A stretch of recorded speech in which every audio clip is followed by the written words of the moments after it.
Hi guys, welcome back to my channel. So in this video we are going to learn how to make this overlap palazzo jumpsuit. So let's get started. So making this overlap palazzo jumpsuit, we started by making the half length basic bodies for the back. So we are cutting it out right now. So after we are done cutting it out, the next thing we're going to do is to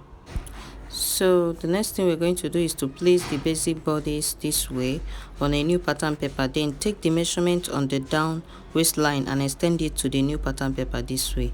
And after I'm done doing that, I am going to trace out the lines on the new pattern paper this way. I'm going to trace it like this, and once I'm done tracing it out, the next thing I'm going to do is to after tracing out the lines, the next thing I did was to fold in my neck width for the back piece. After folding it in, I use the neck width and I connect it to the down of the waistline. And after we are done connecting, the next thing we're going to do is to cut it out, and our front pattern is ready.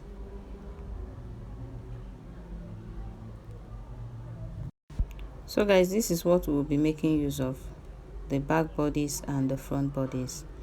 Okay, this is what we're going to be making use of for the upper part of this gown, of this jumpsuit. Okay, this is what we will be needing.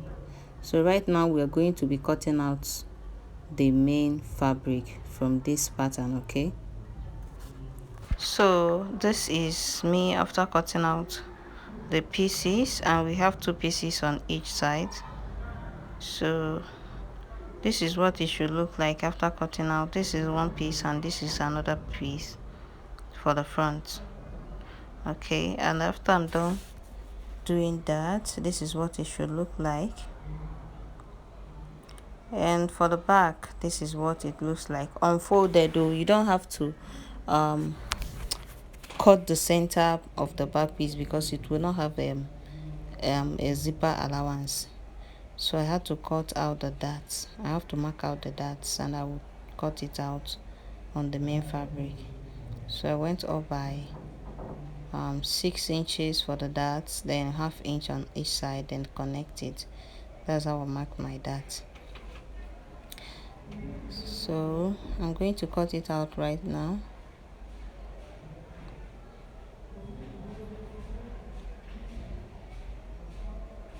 So we don't have a zipper at the back because the material is very stretchy. We have a stretchy material here, so we don't have to add zipper to it. So the next thing we're going to do is to mark the palazzo pant, and I've already marked my starting line.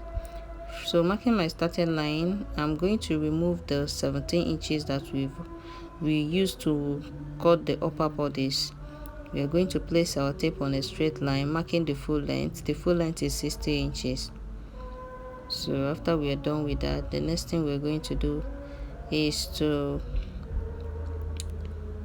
after marking out the lines, the next thing we're going to do is to place my tape on the starting line and mark 10 inches. That is my hip point.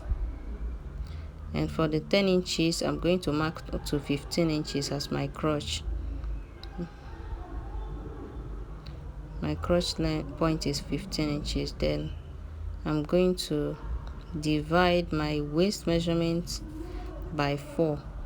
Whatever I got, I'm going to place it like so. My client's waist measurement divided by 4 is 9.5 inches. I added 1.5 inches seam allowance.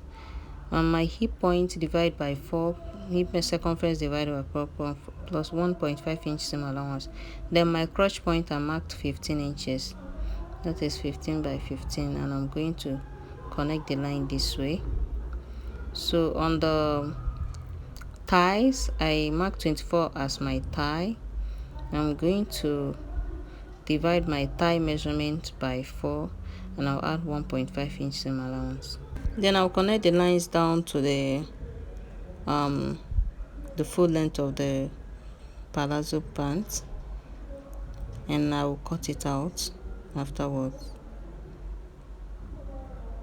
So we're going to use this front piece to cut out the back piece exactly the way it is, because it's a palazzo pants.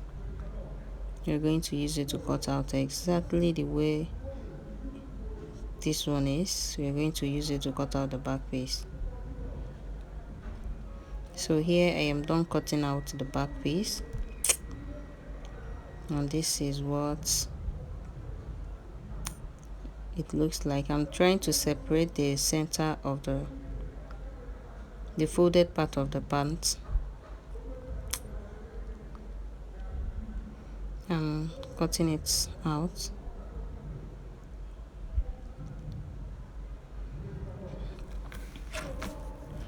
So once we are done cutting out, the next thing we're going to do, we are done with the trouser pants. We are done. So next thing we're going to do is to start joining them together. So I'm going to cut out the sleeve now. So I'm going to mark my starting line, and from my starting line I'm going to place my tape to measure the length of the sleeve. The length of the sleeve is 24, as you all know. So I am going to come down by 4 inches, then measure my armhole, round armhole, divide by 2.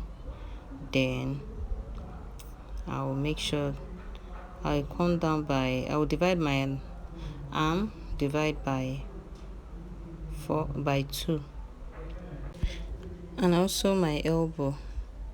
So guys, this is where the elbow is. I'm going to divide it by 2 and add extra 1 inch seam allowance. Then the I'm going to cut it out right now.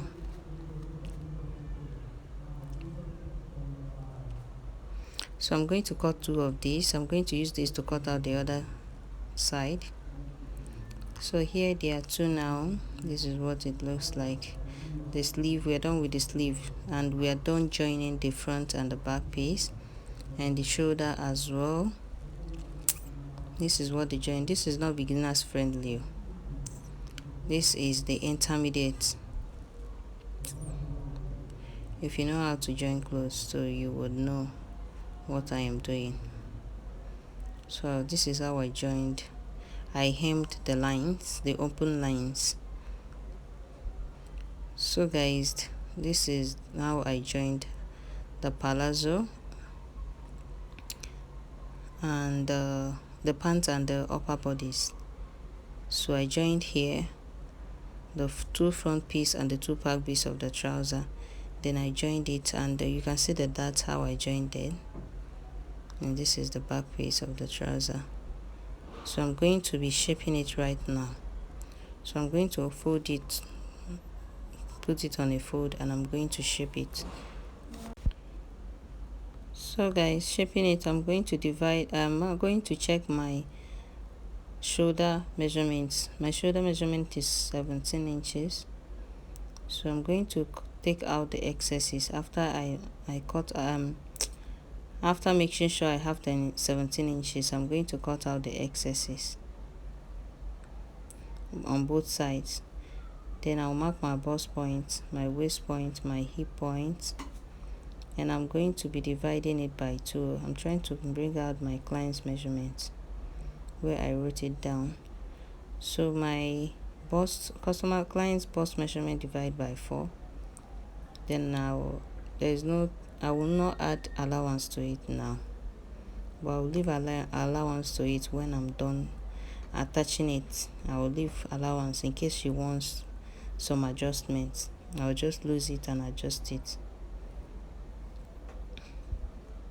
This is how you're going to shape your clothes after joining everything together. So my waist, I'll mark my waist, then whatever that is left after marking the waist, I'll divide it by 2 and add it on both sides of the dress.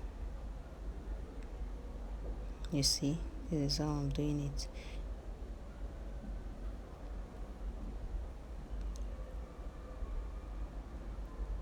You see, this is how to shape your pants, your dress. Then on the hip, so on the hip, I will divide my hip by 2. Remember, we are not dividing by 4 again, we are dividing by 2 because we have the front and the back. If it's when cutting, you divide by 4 because we're going to fold the front piece by 4 and the back piece by 4, but here we have just the front and the back piece. So we're going to divide our hip measurement by 2, and you can see the hip is at the exact place my client's hip is supposed to be, so we don't need to adjust anything, just need to follow the line straight. So guys, the next thing we are going to do is to cut out the excesses, the excess material, the excess clothes we have. So we are going to cut it out to make it be on the same line with the back, or to make the back be on the same line with the front, because after joining there must be an excesses. So after cutting out the excesses, I'm going to join. I'll go over to my machine and I will